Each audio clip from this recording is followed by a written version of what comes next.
Hi guys, Phil and Ash here for the first ever double review because we're missing Kyle if you haven't noticed. God rest his soul. Died. This time we're going to do the Last of Us, the remastered one for the PlayStation 4.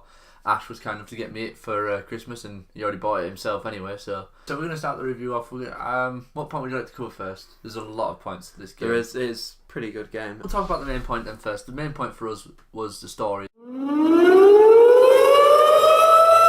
The story of the game, you follow Joel. He's the main protagonist. Yep. In the game. You also follow a girl called Ellie, and there's also a few other people involved in the story, like Joel's brother, Joel's daughter. Which, when I first ever started the game up and you're playing through the first bit, I thought that was the girl that was like everywhere, you know, on the covers. Yeah, you start off playing as Rachel, don't you? And it's like, I assumed as well. I thought, oh, that's the girl who's throughout the thing. You soon learn that's Joel's daughter. So it's like, all right, so it's gonna be a father-daughter type thing. Yeah, and then she dies. It is probably what would happen though. I was actually like, whoa, what's happened here? How could this girl be in the rest of the game if she's dead already? Why is she on the cover? Yeah, that's what got me. And then obviously is it 20 years that pass? Yeah, 20 years. You start literally on the day of the outbreak, and then you do play as Joel's daughter, like we've just said. There's a lot of things in this game that are really good. Like, you literally have no idea what's happening. You're thrown straight in. There's a breakout, and I like the mechanics of the game, how you can interact with everything. You know, because when you first wake up, the phone rings, and then you can pick up the phone again, and the line's dead. Yeah, and stuff like that. And you can go, when you're walking around the house. Yeah, I love the suspense it builds. There's a lot of stuff happening. Like, you see, there's the news clips on the TV. Joel's nowhere to be found. There's all the stuff going on outside. There's like noises and like screaming and stuff and sirens. It's like, what the hell's happening? Like, you know it's a zombie thing. You know it's a zombie film, but it still builds that suspense. Like, you can tell that Rachel is there thinking, what the crap is going on? Where the hell's my dad? What's going on? I'm gonna die. There's obviously, then she dies, and that is, I think, even just for, I think you play that bit for about 10-15 minutes, and already it gets you. It's got you invested in the characters straight away. Yeah. Like, you can tell how much Joel and I've forgotten his brother's name, you know. Tommy, that's it. Like, they're frantically going on to each other. You can tell they're close as brothers, and then Joel obviously loves his daughter, and you get this connection between all the characters. You really empathise with them from the off. You are brought into their world, and it's so well done. I can't emphasise that enough. It is like it's like playing through a film. It's brilliant. Yeah, it is. It's fantastic because they are making a film of it, which is There is. They did use live actors through most of it for the cutscenes and stuff like that. Anyway, once Joel's daughter is dead, and you're heartbroken straight off the bat, you then go to 20 years later and you meet a woman called Tess, who is like, I don't know if is she ever confirmed as Joel's partner, or is it just like a really, really good? Yeah, I don't know. It's you get the feeling that they're more than just friends, but there's nothing concrete about it. They definitely care for each other. Yeah. So you've gone 20 years into the future. And we're sending you back to the future. And the world's gone to.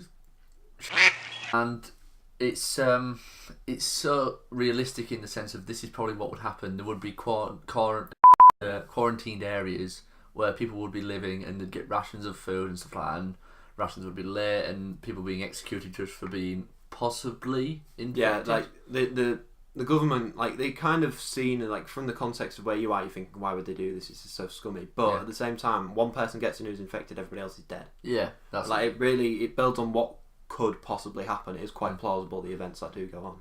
Yeah. So playing through, you eventually meet up with a group. You find out throughout the thing about a group called the Fireflies, which is like in the opening credits sort of thing. Yeah. And they're the rebellion against the government and stuff like that. They're all about getting together to find a cure. Although I think the government are about getting a cure, it's just that they're trying to keep order at the same time. Whereas the Fireflies are more, just do what you want, just get the cure sorted. By any means necessary. Yeah. Which is understandable. You need a cure. And anyway, you follow through Joel and Tess's story for a bit until you meet the leader of the Fireflies, weirdly enough, after trying to get hold of, what's his name? Is it Malcolm? I think Robert. it was. Robert, yeah, because she goes, Robert. You meet up with the leader of the Fireflies, and she's got a girl who is immune to the virus, which is Ellie. She is the girl on the cover, the one that we got confused with. That's not Rachel. No. God rest Rachel's soul. But yeah, so you meet Ellie, and straight off the bat, Ellie's given to Joel to protect while Tess goes and is it Tess? I just forgot her name. Tess, yeah. Yeah, while Tess goes with the leader of the Fireflies to check their weapons, which they're going to get for doing this job. They've got loads of like weapons and stuff that the Fireflies have got, so it's kind of like Tess and Joel are smugglers basically. Mm. So instead of smuggling contraband, goods, food, whatever, this time they're smuggling a person. Yeah. Simple enough. Well, what you would think is simple enough. Yeah. So after fighting your way through a city and the government and stuff like that, you do run into some infected, and you straight off the bat, it's really good because it's like you're fighting. You don't know who is the enemy. Is it people? Is it the infected? Or is it both? And it does turn out to be pretty much both. Yeah. Which is, I think that's right on the money. It's exactly how a lot of things covering it like that now, aren't they? Like obviously, Walking Dead did it in the comics. It's doing it again now, like in the TV series. It's really like you're not just fighting against these monsters. You're fighting against other people. Yeah. So you've gone through infected and people, and you've got out of the city, and Tess has just been bitten. Yeah. And unfortunately, Tess does die, which is such a sad moment as well. She like martyrs herself as well, doesn't she? She's kind of like she'd rather keeps it secret from Joel, and then like you can tell Joel is distraught when he like finds out. She's like, no, you got to go on without me. You got to take Ellie and get out of here, and I'll distract them because I'm going to die anyway. Yeah. And she'd rather die by a gunshot to the head. Yeah, than she'd rather like die meaningfully and save them as opposed to just like be a hindrance on them. Yeah, which is I'd rather go by being shot in the head than turning and becoming disgracefully infected. Anyway, Joel and Ellie then carry on, much to Joel's not wanting to, because I think it's Joel's scared of getting affectionate for this girl because of his daughter. From the off, he's hesitant in it, and like because Tess even says to him, "It's not her," and you kind of like you get straight away that there's this connection that he doesn't want to it's like happen. hovering over him, like he doesn't want to experience the pain of losing Rachel again. Which is comes up later on. Yeah, it comes up later on. The game, we've talked about the story a little bit so far, but I'm going to go a little bit back and talk about what happens in the game. So throughout all this, you are playing as Joel, and you've got to go around, find bits to distract people, so like cans, bricks, bottles. Yeah, I do like that. You've got your weapons, but you can also pick up like these glass bottles and chuck them and distract people, and bricks and stuff like that. It's or throw them at people. Yeah, it's a good mechanism for the game. And the difficulty, even on normal, you do struggle to find like ammo and stuff like that, and healing yourself, it takes time. It's very realistic with what they've done. It does. Apart from the fact you only get injured on your right arm. Yeah, because for some reason there is that one flaw.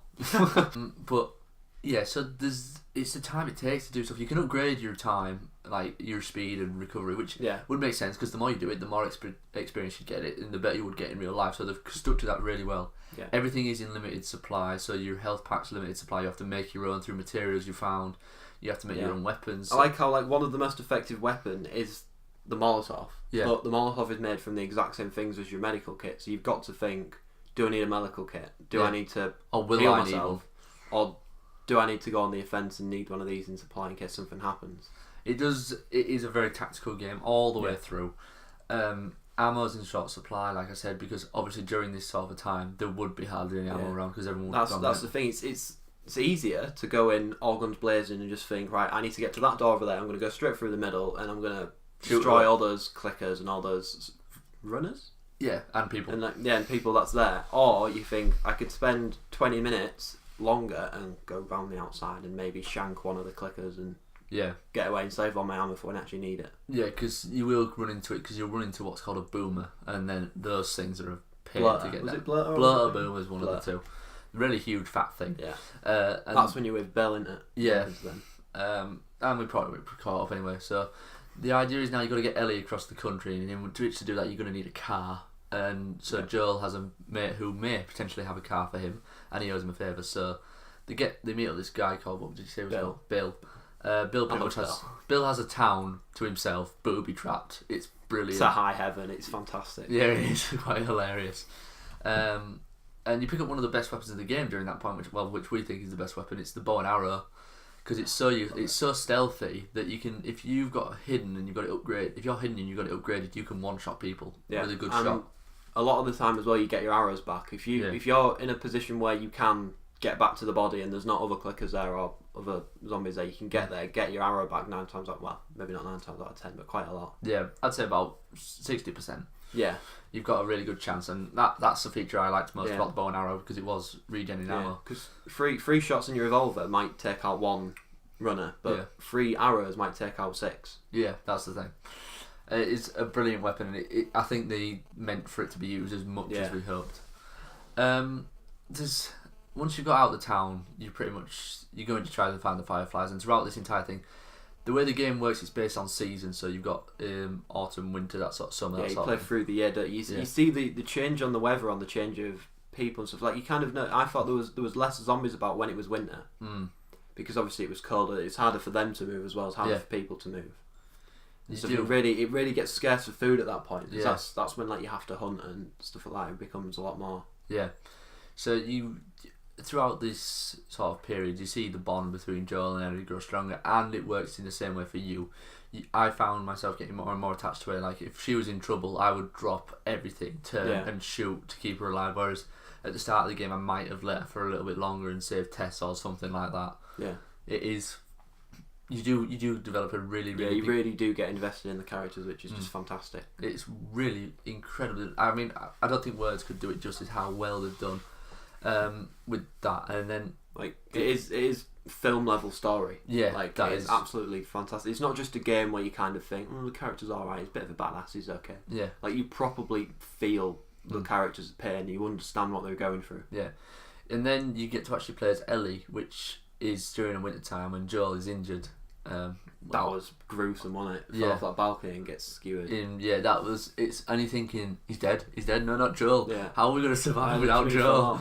So I thought I'd done something wrong. I was like, shit, I've missed someone. This is like, you're dead, start again. Yeah, that's that. It's so painful to watch. And I love the scene after it happens where you're Joe and you're kind of like fading in and out of consciousness. And you see Ellie destroying you. Ellie's like dragging you, like this little 14-year-old small girl, because obviously she's been underfed, so she's quite small. Even for a 14-year-old girl. Yeah. And she's not as strong because they're not eating enough food, so she's just dragging your ass through all these people that are trying to kill you. Yeah, and killing them. Yeah. They do get a reputation for becoming pretty much very dangerous. Yeah. And then when you're playing as Ellie, you experience an awful moment in the game where Ellie gets attacked by some cannibals. They are cannibals, aren't they? Yeah. Yeah, and their leader tries to, force himself upon Ellie. And she goes absolute apeshit and destroys him with a machete.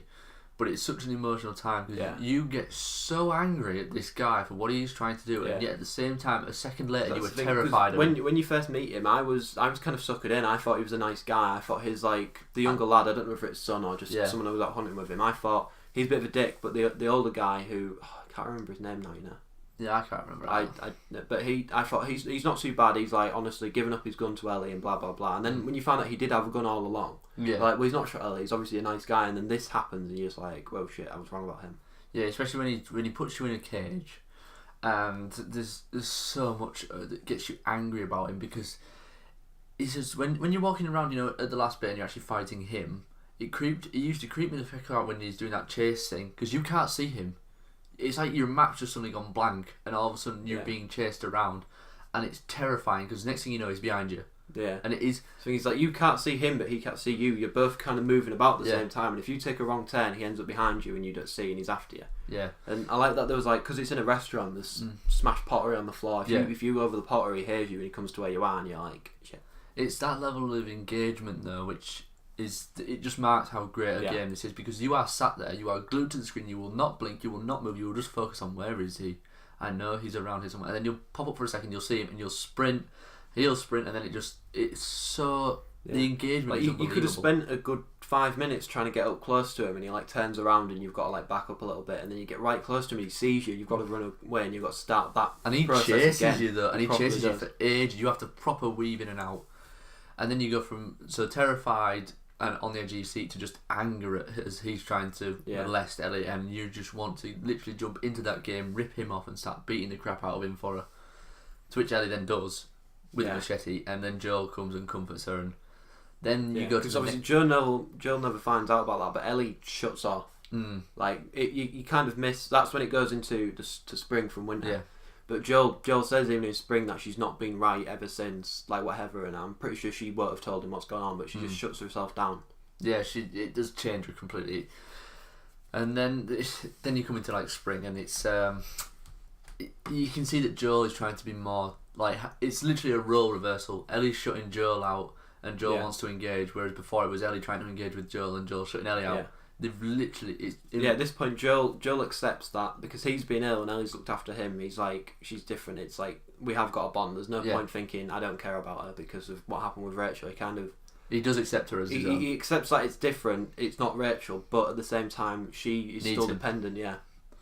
And that's when you literally are fully engaged with her, and you're wondering, you're going around in your head, what's wrong with Ellie? Why isn't she speaking to me anymore? You know, why is she shutting herself off? You know why, but now that you're playing as Joel, you're in Joel's mindset. It's like when you're playing as Ellie, you're in Ellie's mindset. It's really weird how it twists your emotions around. Yeah. And then you actually find the Fireflies, and it turns out they have to kill Ellie, and they're going to do it. And you're playing as Joel at this time, and you are furious. Yeah, like when that happened, I was like, well, crap, like she's going to die, it's going to end like this, which is kind of like, if that's the only way they can do it, that's the only way they can do it. But for, like, Joel's just like, no, that's not going to happen. Because he's now accepted that he cares for Ellie. Yeah, she is. I'm not going through the loss again, it's not happening. I don't care about the rest of the world, sort of thing. Yeah. And then it's like, I don't know, it's that the one part when you actually go into there, Ellie's on the operating table, the doctors are there, literally about to start. I didn't hesitate. I blasted them with a shotgun. I was a mass man. I was poof, poof, poof. I just killed the surgeon who was like insistent on doing it, and the other one's kind of like, nope. I killed a lot. I went all Anakin Skywalker on them. I was just slaughtering them. I killed them. I killed them all. They're dead. Every single one of them. And not just the men, but the women. And the children, too. They're like animals, and I slaughtered them like animals. I hate them! And then you actually meet up with the leader of the Fireflies again, who is a really good friend of Ellie's. I might have mentioned this earlier. Yeah, she knew Ellie's mum. And you find out more about that in the DLC, which comes with the remastered version. Left Behind. Yeah, which I've played, but Ash hasn't, so there will be another video on that. Please subscribe to look forward to that. Anyway, so yeah, you actually come out of this elevator with Ellie in hand, and she's there, and then it just sort of goes blank, doesn't it? And next thing you know, Ellie's in the car, and Ellie starts to wake up asking Joel what's happening, and Joel lies. He does say there was more girls there like you, so they didn't need you anymore, so they let us go. And then it cuts in and out to Joel shooting the leader of the Fireflies and leaving with Ellie and stuff like that. Which Ellie asks the fateful question right at the end as well. Swear to me that everything that you've said about the Fireflies is true. I swear.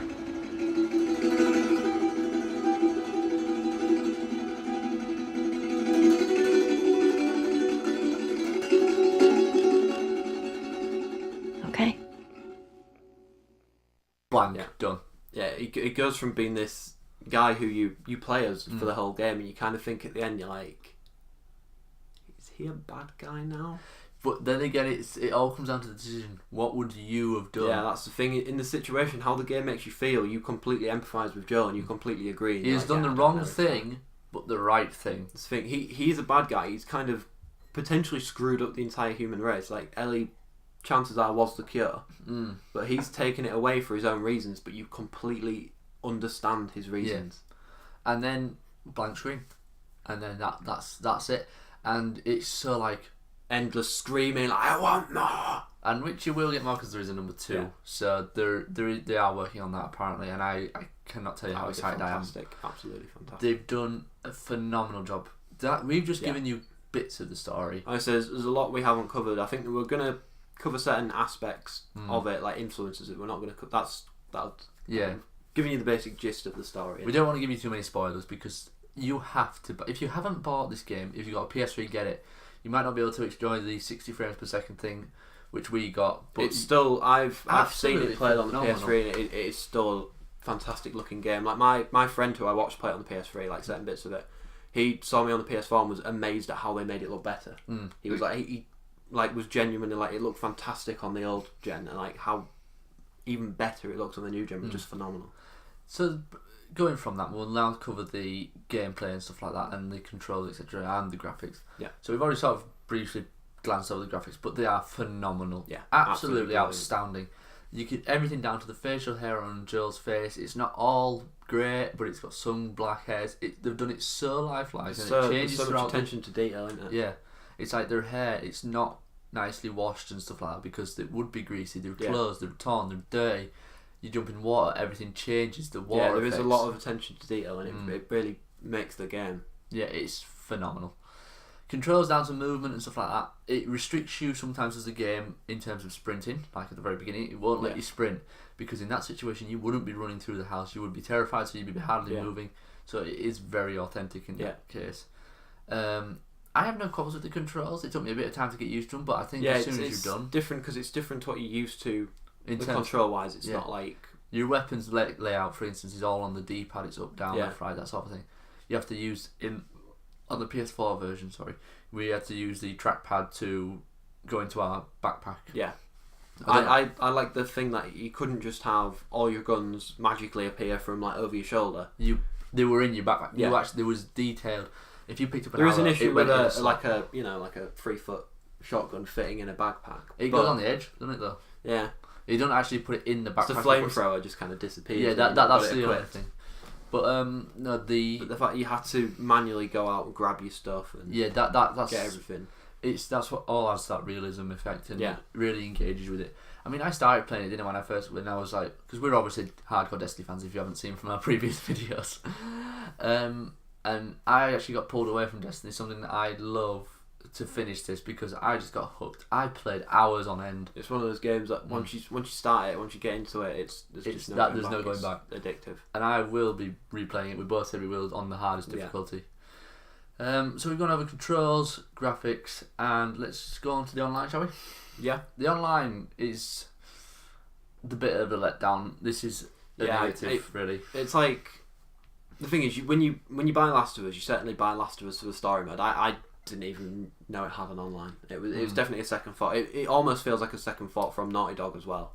Yeah, just kind of like we'll shove it in as like an added bonus. So there's replayability in it. That's sort of thing. They didn't have to because the replayability they've given you with both the DLC and the actual game itself. I will happily play this game again. Yeah, and you get new game plus, don't you? Which is you get to keep. They did this with Jack and Daxter, where you got to keep all your powers. A lot of good games do it like that, but it's like a Naughty Dog trait now. Yeah, you carry on with what you've got, but you start from the beginning. Yeah, which is so much fun because the enemies which you were really struggling with at the beginning, now you just like bye. But yeah, so the online's quite a unique way of playing online. You have your own like faction, as it were, and you have to keep people healthy together and stuff like that with that and survive raids by completing games. You've got the generic like online where it's go out, kill the people on the other team. Yeah. But while you're doing that, you've got to go out and find supplies. You don't just have a Molotov. You don't just have a smoke bomb. You've got to go out and you've got to find the sugar and you've got to find the explosives to make these things. So they've literally tied in the game with the online. Yeah. The online is normally a 4v4, and there's multiple game modes, which are very unique game modes. And I'm not saying they're not fun. When you're on your own, they're awful because you get mauled. If you're in a team, like when we started playing together, it's brilliant. Definitely got to communicate. If you're with a group communicating, like we played one group who were definitely in a 4. Yeah. So we had 2 people like from the front, kind of like not really shooting or doing much, but enough to draw our attention. And then all of a sudden there was some guy behind us and just stabbed us in the neck with a shiv, and we're like, oh, okay, dead again. Yeah. And the online is a lot of fun. When we started playing as a 2, we did enjoy it. It just gets more fun. There is multiple game modes which are not like your typical capture the flag and stuff like that. There's one where you're playing as your 4 and you've got to get the other team down, then melee them, find out intel from them. Interrogation. Without getting killed at this time. So you need someone with you to back you up. Yeah. You've got to interrogate them. You got to do this whilst stopping them from doing the same to you. Yeah, and your team. So you've got to do this 4 times, then you find out the safe, then you've got to get to the safe, and then you've got to crack the safe without being mauled. Yeah. So the problem is at the same time, they're trying to get you, and like they're defending their lockbox and trying to kill you and keep you away from that, but they're also attacking your lockbox. Yeah. I think our best tactic for that was literally, if we're going for the box, we wipe them out first, then we plant bombs everywhere to protect us. You just cover yourself. And then one of us stays up while one of us cracks the safe. And then that's our best tactic for it. The other one is, what is it, Survivor? There's one that's it's almost just like normal team deathmatch. You die and there's waves of revives. Like it's like every 30 seconds, every 20 seconds, something like that. And you only have it's like both teams has 20 respawns. So every time someone dies and comes back, it takes one off, and then first team to run out of respawns loses. Yeah. And then there's survivors, which is very similar. You have 4v4. Sometimes it's like 3v3 or whatever, depending on who's in the game. But basically, you play the round until the entirety of one team is dead. The team who's still up wins, and then it's like best out of 3. So overall, I think the online there is a few more game modes, but I don't want to go into them because this video's getting quite long as it is. Yeah. But the online it's good. Don't get me wrong, it's good, but it could have been so much more. But I think I feel like focus was the story, and they've done that well. It's good to play, but when you've got games like Destiny, like Call of Duty, like Killzone, there are a lot better games to play for like online purposes. Yeah, for shooters and stuff like that, which is basically what it is. We do go on it every now and again. We haven't been on it in a while, but we probably will do again soon. So overall, I have to, in terms of story, fantastic. You've got to buy it just for that. Controls everything, gameplay, graphics, phenomenal. Really nice. DLC I've played, so I can say soundly, it's alright, but could have been better. I think it was just sort of an add-on. It's a bit of backstory. People like the backstory, so for that, I'd say great again. The remastered, definitely worth purchasing. The online, I think I'm pretty sure Sony have made it a thing now, so that Last of Us comes with every new PlayStation 4 that's sold. Oh, I'm not sure exact. I'm not 100% confident on saying that, but I'm pretty sure that is now. It comes with every PlayStation. Yeah. Well, so overall rating, I'm going to give it a 10 because obviously our site works on out of 10 ratings, and this is one of those games where I can soundly say phenomenal, 10 out of 10. I do like Naughty Dog, and I'm not saying that as a biased opinion. Don't get me wrong. If it was crap, I would say it was crap. But from Jack and Daxter to this, they've blown me away with what they've done. They've done phenomenally well. And you know? Yeah, I was like, because like 10's that big, like can't get any better. But then when I think about playing the story mode, could it get any better? Like the only thing I want more of is more. Yeah. But that's credit to the game. It's not a short game. Like it will take you a good few days, like a week to complete. It's a lot to it, and it is absolutely fantastic. So I'd probably say that, despite we don't have them on the website, but I like really want to say 9.5. It's definitely a 9.5 or a 10. It's fantastic. We can. I'll make a 9.5 just for this occasion. So we're gonna go with an average rating of 9.5 then, shall we? 9.75. 9.75. 9.9. We're gonna say 9.5 out of 10, which is the highest rated game we've ever played on our site so far. So thumbs up for that. Okay. Don't end it like that. That's too cheesy. No. I'm gonna Thug life. No, but guys, you got to pick up this game if you want to play it like with us. If you've got The Last of Us, I'll leave our PSNs in the description as we always do. There's some more content coming soon that's not so much video game related, because we have realised, although our name says random, we're not doing that much random stuff. We're sort of saying as we were. Tended to be a bit more general, but the idea when we first created the thing was just mainly video game and movie based stuff. But we are going to be bringing some more stuff out soon. This video has already been way overdue because of technicalities and Kyle's stupid working methods, because he insists on being on a shift working lifestyle sort of thing.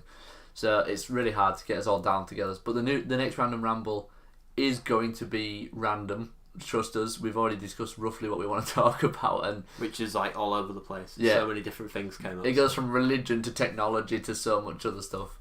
We don't look to offend, but there is definitely that to look forward to. So we do ask that you please subscribe, like for more.